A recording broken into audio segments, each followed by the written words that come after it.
जैसे कि मान लो पहले के मूवीज में, सिनेमा में आप बहुत बार ऐसा देखते होंगे कि हीरोज की जो माँ होती थी, अमिताभ बच्चन की जो माँ होती थी, उसके पास पैसे नहीं होते थे, वो बहुत गरीब होती थी, तो अपना मंगलसूत्र किसी सेठ साहूकार को देती थी और बदले में उससे पैसे लेती थी। किसी गोल्ड स्मिथ को अपना मंगलसूत्र दिया और बदले में उससे पैसे लिया, और टर्म्स एंड कंडीशन ये होता था कि जब पैसे मेरे पास आ जाएंगे तो पैसे मैं आपको चुका दूंगी, अब मैं आपका उधार चुका दूंगी और आप मेरा मंगलसूत्र मुझे वापस कर देना। आप किसी रेस्टोरेंट में खाना खाने गए और आप बड़ा बढ़िया खाना खाए, 10,000 का बिल आ गया, आपके पास पैसे ही नहीं है, कैश नहीं है, वॉलेट छूट गया घर पे, डिजिटल पेमेंट नहीं है, तो आप कैसे उसको पे करिएगा? अब पैसे है नहीं, रेस्टोरेंट वाला आपको जाने नहीं देगा बिना पे किए हुए, तो आप अपनी घड़ी उतार करके दे देते हो, आप अपनी अंगूठी उतार करके दे देते हो कि अगर आप पैसा नहीं लौटाओगे तो मंगलसूत्र उसके पास है, पैसा लौटा दिए तो मंगलसूत्र ले लिए।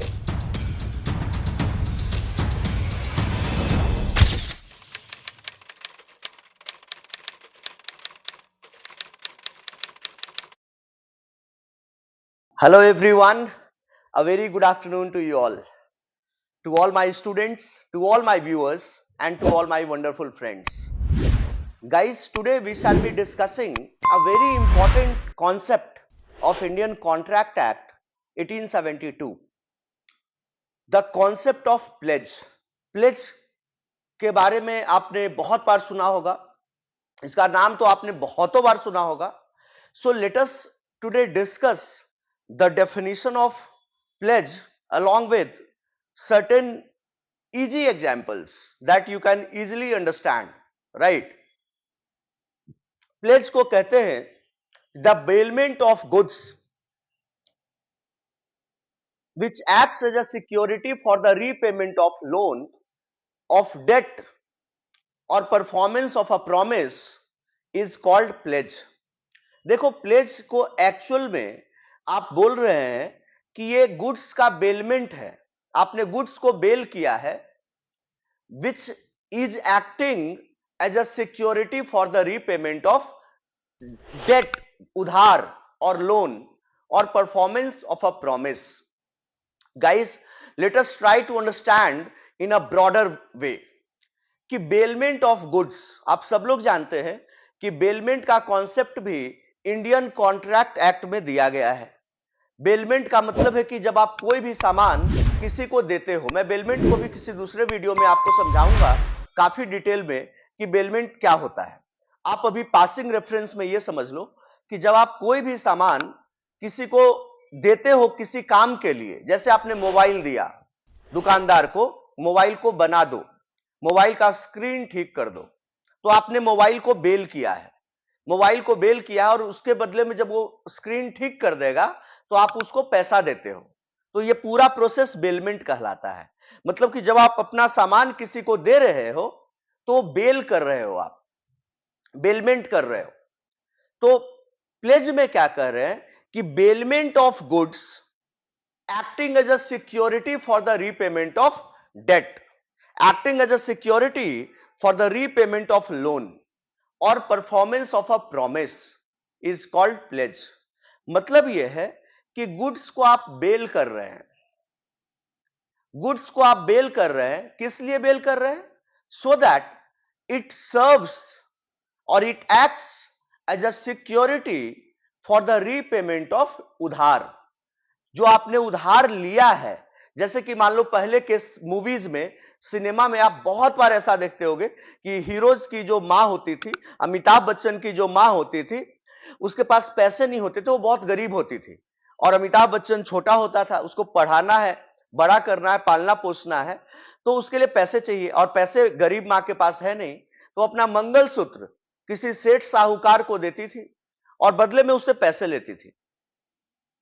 किसी गोल्ड स्मिथ को अपना मंगलसूत्र दिया और बदले में उससे पैसे लिया, और टर्म्स एंड कंडीशन यह होता था कि जब पैसे मेरे पास आ जाएंगे तो पैसे मैं आपको चुका दूंगी, अब मैं आपका उधार चुका दूंगी और आप मेरा मंगलसूत्र मुझे वापस कर देना. टेक अनदर, आपने ये देखा होगा बहुत बार, तो ये यही प्लेज है कि आपने जो मंगलसूत्र दिया बदले में पैसे लिया, तो mangalsutra is acting as a pledge, is acting as a security for the repayment of loan. Mangalsutra basically mangalsutra को बेल किया आपने, लेकिन वो mangalsutra is acting as a security for the repayment of loan which you have taken from the landlord और from the seth sahukar. Take another example, आप किसी restaurant में खाना खाने गए और आप बड़ा बढ़िया खाना खाए, 10,000 का बिल आ गया, आपके पास पैसे ही नहीं है, कैश नहीं है, वॉलेट छूट गया घर पे, डिजिटल पेमेंट नहीं है, तो आप कैसे उसको पे करिएगा? अब पैसे हैं नहीं, रेस्टोरेंट वाला आपको जाने नहीं देगा बिना पे किए हुए, तो आप अपनी घड़ी उतार करके दे देते हो, आप अपनी अंगूठी उतार करके दे देते हो कि भाई इसको रख लो, जो 10,000 रुपए तुम्हारे हुए हैं मैं कल आकर के वापस लौटा दूंगा। तो कल आपको फिर वो जाने देता है। क्यों जाने दे रहा है? क्योंकि आपने सिक्योरिटी के रूप में उसको अपनी घड़ी दे दी, टॉमी हिलफिगर की, आपने टॉमी की घड़ी उसको दे दी। तब उसको लगता है कि अगर ये नहीं भी देगा मुझे पैसा तो इसकी घड़ी तो मेरे पास रह जाएगी। Means this ghadi is acting as a security for the repayment of loan. Means अगर आप नहीं भी दोगे तो ये घड़ी वो रख ले रहा है, और आप पैसा दे दोगे तो ये घड़ी आपको वापस कर देगा। यही पूरा का पूरा कॉन्सेप्ट है प्लेज का। प्लेज बड़ा ही इंपॉर्टेंट कॉन्सेप्ट है। मूवेबल प्रॉपर्टी के साथ ही हमेशा प्लेज होता है। बहुत बार यह सवाल आया है कि प्लेज मूवेबल का होगा, इमूवेबल का होगा, किसका होगा? भैया एकदम दिमाग में सेट कर लो, प्लेज हमेशा मूवेबल प्रॉपर्टी का ही होता है। मोर्टगेज इमूवेबल प्रॉपर्टी का होता है। गिरवी आप रखते हैं, गिरवी रखने को मोर्टगेज प्लेज कहते हैं, लेकिन गिरवी हिंदी शब्द है, दोनों में गिरवी एक ही है, लेकिन मोर्टगेज जो इंग्लिश वर्ड है उसका है इमूवेबल प्रॉपर्टी का मोर्टगेज, जमीन का मोर्टगेज आप करते हैं। लेकिन अगर अंगूठी है, चेन है, मोबाइल है, घड़ी है, तो इसका प्लेज होगा क्योंकि ये मूवेबल प्रॉपर्टी है। राइट, एकदम आप दिमाग में सेट कर लो। बेलमेंट ऑफ गुड्स भी मैं आपको पढ़ाऊंगा किसी और दिन, बताऊंगा उसको भी इजी एग्जांपल के साथ।